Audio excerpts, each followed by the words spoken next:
Sebelumnya maaf ya cuy, ChatGPT-nya hari ini error. Servernya down, nggak bisa dipakai buat bikin gambar. Udah ditunggu sampai sore, tetap servernya merah. Jadi terpaksa nggak bisa pakai gambar dulu. Sebelum masuk ke cerita, kami pun mau ingatkan sekali lagi. Cerita ini 6 bulan setelah party Grieving Soul jadi Hunter. Mereka belum pakai relik apapun, hanya senjata biasa. Liz masih bertarung menggunakan pisau. Dia belum memakai relik sepatu legendarisnya. Ansem Smart belum pakai relik Invincible Fortress dari Gereja Suci. Dan ukuran tubuh Ansem Smart masih kecil, bahkan lebih kecil daripada Luke. Lucia mananya masih terbatas. Dia belum menjalani ujian 1000 cobaan dari Cry, karena relik Cry masih sedikit. Luke masih noob. Dia belum bertarung melawan para pendekar pedang lain yang tersebar di seluruh benua. Dan Cry sendiri masih belum pakai relik Severing satupun. Jadi di tahun pertama petualangan mereka masih benar-benar newbie. Ditambah pada saat ini belum ada Eliza Pack di dalam party Grieving Soul. Sedangkan party Archbrave semua sudah menggunakan relik legendaris, karena pada dasarnya mereka adalah anak para bangsawan. Bahkan Arkrodin sendiri sudah menggunakan relik pedang legendaris milik hero level 10 terkuat di dunia, yaitu relik pedang Historia milik Solis Rodin. Dengan penjelasan ini, semoga kalian memiliki gambaran tentang apa yang sebentar lagi akan terjadi. Oke, jika sudah jelas, sekarang kita masuk ke ceritanya. Lorong utama dungeon spesial level 6 dipenuhi suara derap kaki dan erangan makhluk buas. Api dari obor yang menempel di dinding bergetar hebat setiap kali bayangan orc melewati persimpangan. Dari arah timur, Archbrave muncul dengan formasi rapi. Pedang dan perisai berkilat menolak sinar remang. Dari arah barat, Grieving Soul berjalan lebih liar. Pakaian mereka koyak penuh noda darah orc, karena sepanjang jalan mereka terus bertarung. Aura misterius mereka semakin diperkuat topeng yang menutupi wajah. Perjumpaan itu tak terelakkan. Dua kubu yang pernah saling beradu di dungeon sebelumnya kini kembali berdiri berhadapan, dipisahkan hanya oleh ruang yang dipenuhi bau besi dan tanah lembab. Archbrave langsung mengangkat kewaspadaan. Bagi mereka, sosok bertopeng itu tetap mencurigakan, terlalu mirip dengan Phantom Squad yang selama ini menjadi momok di kalangan hunter. Sedangkan anggota Grieving Soul malah tersenyum miring di balik topeng mereka, mengingat duel mereka melawan Arkrodin sebelumnya belum sempat selesai, karena walaupun kemarin mereka dikalahkan, faktanya mereka masih bisa bangun lagi, nyaris tanpa luka serius. Liz maju selangkah, pisau berputar di jarinya. Cry, suaranya lirih tapi penuh antusias. Boleh kan kita tuntaskan sekarang? Luke mengangguk cepat. Katana di pinggangnya sedikit terangkat. Iya, rasanya sayang kalau duel kemarin terhenti di tengah jalan. Lucia menatap Ark dari kejauhan, matanya menyipit. Dia masih berdiri tegak waktu itu. Aku ingin tahu seberapa jauh batasnya. Citri malah sibuk merogoh tas kecilnya. Botol-botol potion berdenting. Aku juga udah siapkan bom. Kalau kita nggak coba sekarang, kapan lagi? Semua mata mereka beralih ke satu sosok di belakang. Cry, si ketua bertopeng yang sejak tadi hanya diam, bersandar malas di dinding. Tangannya terangkat menggaruk kepala. Matanya tidak fokus pada lawan di depan, melainkan menelusuri ukiran samar di dinding dungeon. Di kepalanya hanya satu hal. Kalau benar ini dungeon spesial, mungkin ada relik langka yang tersisa di dalam. Jangan-jangan bentuknya mirip seperti di katalog kemarin yang ada di dalam pasar gelap. Cry, gimana? Desak Liz, matanya berkilat penuh semangat. Cry terpaksa merespons tanpa mengalihkan pikiran dari dunia kecilnya. Dengan nada malas ia bergumam, "Terserah kalian aja deh, mereka kan kuat banget. Jangan salahin aku kalau kalian jatuh duluan." Ia sebenarnya bermaksud, jangan coba-coba. Mereka terlalu kuat dan kita masih pemula. Namun bagi keempat anggota Grieving Soul, kalimat itu terdengar bagai izin. "Dengar itu!" Liz berbisik penuh api. Cry ngasih lampu hijau. Luke menghunus katana dengan senyum tajam. Dia bahkan ingetin kita kalau mereka kuat. Artinya ini tantangan resmi dari Cry. Lucia menghela napas panjang, tapi di sudut bibirnya ada senyum tipis. Baiklah, kalau itu perintah, mau gimana lagi? Citri sudah melempar satu bom kecil ke udara, menyalakan sumbu dengan percikan kecil, sambil bilang, Serang! Cry baru sadar beberapa detik kemudian ketika teman-temannya maju serempak menuju ke arah dari party Ark Brave dengan semangat membara. Ia menepuk jidat di balik topeng sambil berkata, "Aduh, padahal nggak ada yang kasih izin, aku lagi asik mikirin relik, kalian malah tanya. Ya udahlah, kalau gini mau gimana lagi?" Sementara itu, Ark Rodin sudah melangkah maju. Pedangnya bersinar biru muda, matanya penuh kewaspadaan. Baginya, semua ini bukan sekadar duel, melainkan ujian yang harus dijalani untuk menegaskan siapa yang pantas disebut hunter sejati. Lorong dungeon pun seketika berguncang oleh ledakan kecil dari bom Sitri, gemerincing pedang Luke, dan derap langkah Liz yang menerjang cepat. Pertarungan penuh antara dua kubu besar pun akhirnya pecah. Kali ini dengan Cry yang akhirnya terjebak dalam salah paham anak buahnya sendiri. Luke melesat bagaikan kilat. Katana beradu keras dengan pedang Ark. Percikan listrik bercampur kilau baja memenuhi udara. "Lambat," sindir Luke. Ark menahan tekanan dengan senyum tipis dan berkata, "Atau mungkin kau yang gegabah." Di sisi lain, Liz menukik cepat ke arah Armel. Belatinya melesat di udara. Armel menangkis dengan Great Sword. Getarannya membuat batu lantai retak. Liz menyeringai. "Refleks bagus, nona bangsawan." Armel mendengus lalu membalas, "Dan kau terlalu banyak bicara." Lucia dan Isabella bertarung sengit, sihir api melawan es, menciptakan kabut panas dingin yang mendesis memenuhi lorong. Sitri melempar bom, Beneta menghindar lalu balas dengan lemparan pisau.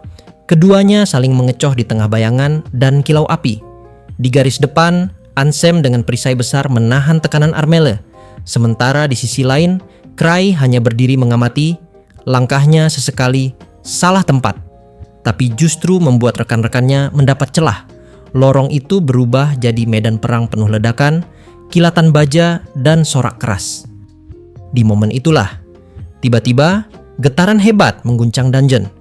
Dari balik lorong gelap, muncul gelombang Orc Phantom, bayangan besar dengan tubuh padat yang dipenuhi aura kabut merah kehitaman.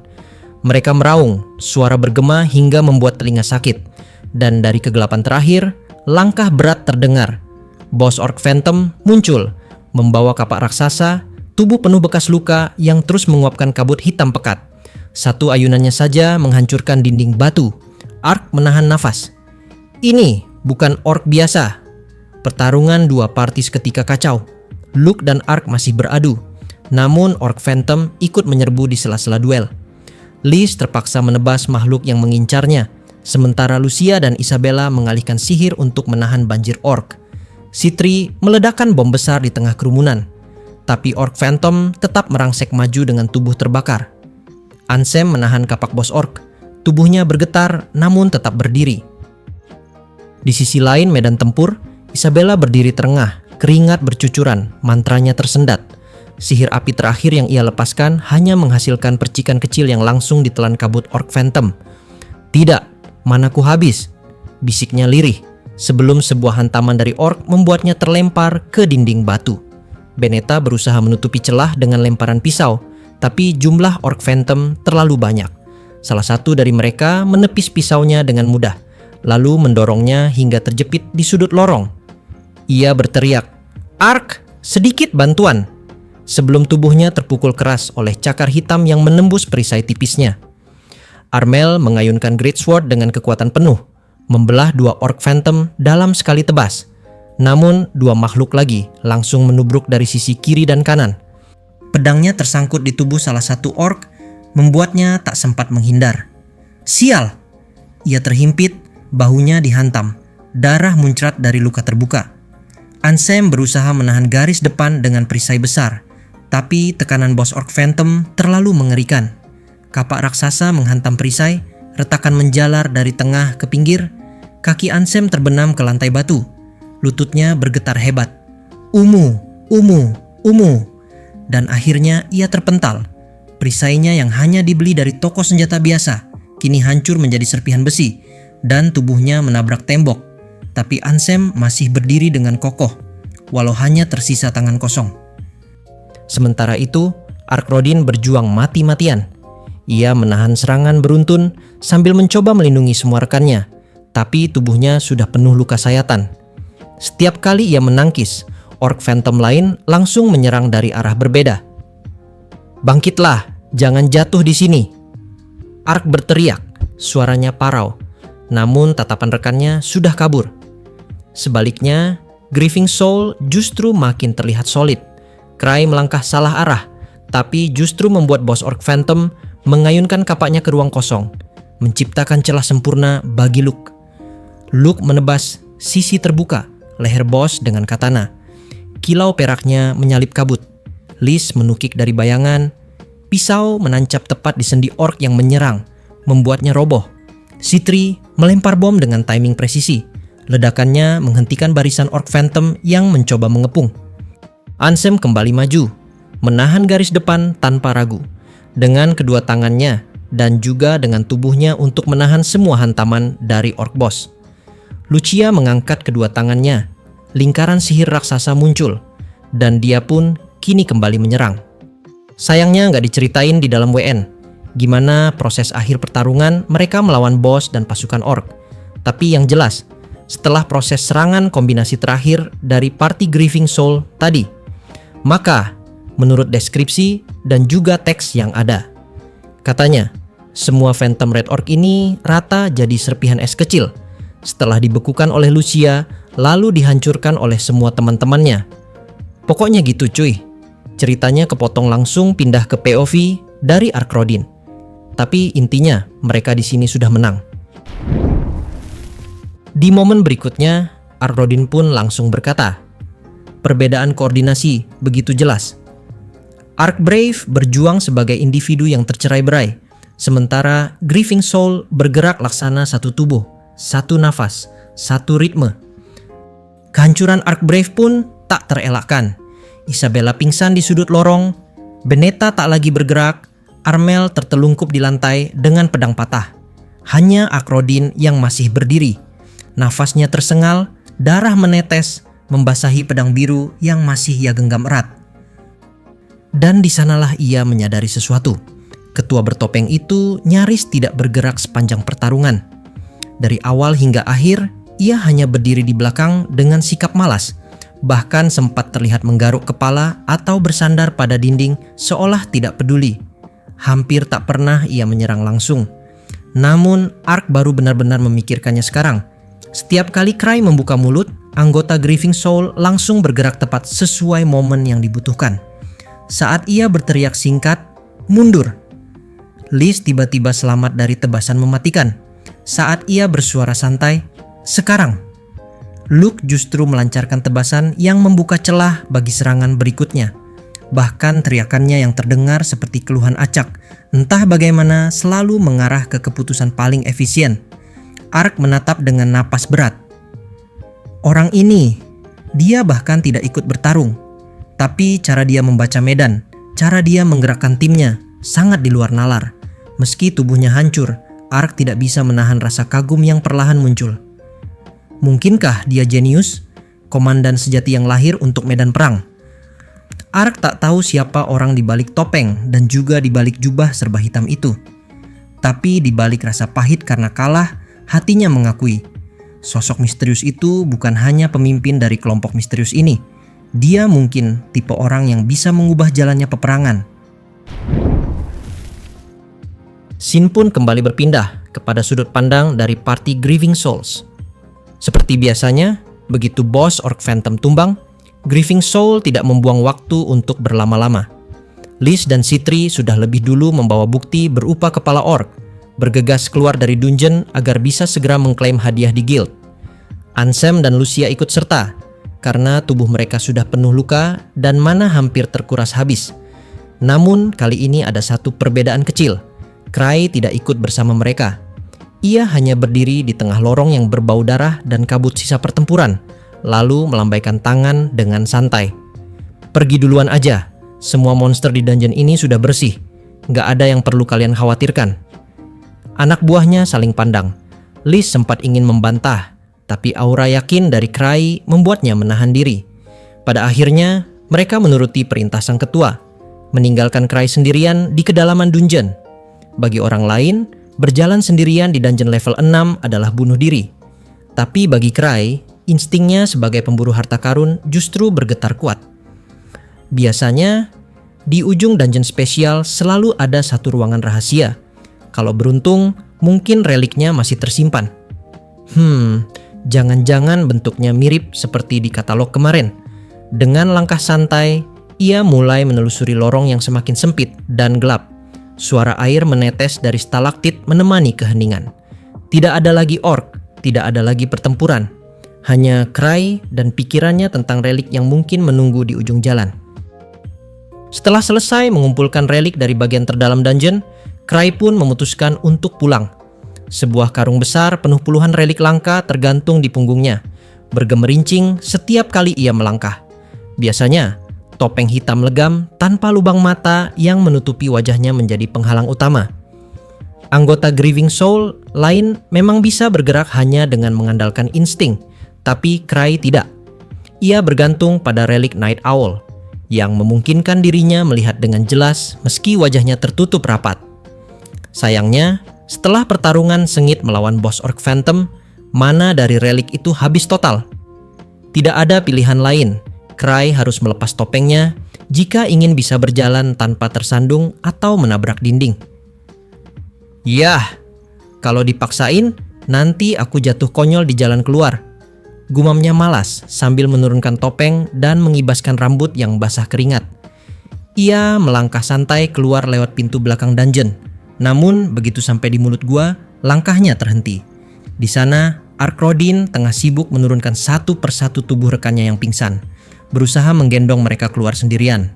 Tubuhnya penuh luka, darah mengalir di pipi, tapi sorot matanya tetap kokoh. Mereka berdua saling menoleh. Mata Ark langsung membelalak sesaat dan kemudian menyipit penuh keyakinan.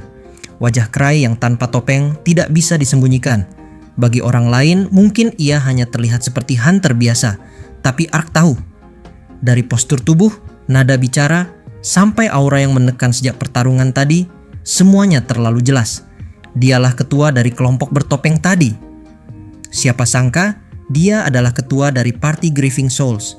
Cry tersentak, buru-buru menunduk dan menggeser karung relik di punggungnya agar menutupi sebagian wajah. Kau salah orang. Aku ini cuma pedagang relik keliling yang kebetulan sedang lewat aja. Nggak ada hubungannya sama Grieving Soul kok. Ark tidak berkata apa-apa, hanya menatapnya dalam-dalam, lalu tersenyum samar. Postur, suara, aura. Tidak bisa disamarkan, kau memang orang itu. Ketua mereka. Cry menggaruk kepala. Wajahnya dibuat-buat kebingungan. Hah? Ketua? Mana mungkin? Wajahku kan pasaran. Namun Ark tidak membantah lagi. Ia hanya menoleh kembali ke rekan-rekannya yang terbaring, lalu bergumam pelan cukup keras untuk terdengar Cry. Entah siapapun dirimu sebenarnya, aku menaruh respek. Seorang pemimpin yang bisa membuat tim sekokoh itu pantas mendapat hormat. Sesaat Cry terdiam. Senyum tipis muncul tanpa ia sadari, sebelum ia buru-buru membalikan badan, melanjutkan perjalanan dengan langkah malas khasnya. Mereka pun berpisah begitu saja, namun sejak saat itu, benih rasa saling menghormati mulai tertanam. Meski tersembunyi, Ark sadar betul bahwa walaupun secara fisik orang itu tadi terlihat lemah dan biasa-biasa saja, tapi Ark sadar, Cry bukan hunter sembarangan. Ada aura yang berbeda dari orang itu, dan meskipun Arkrodin tidak bisa menjelaskannya, Ark sendiri tetap yakin Cry adalah orang berbahaya. Cerita belum selesai cuy, masih ada satu part terakhir tentang salah paham berikutnya. Saat mereka sudah tiba di dalam markas asosiasi para hunter,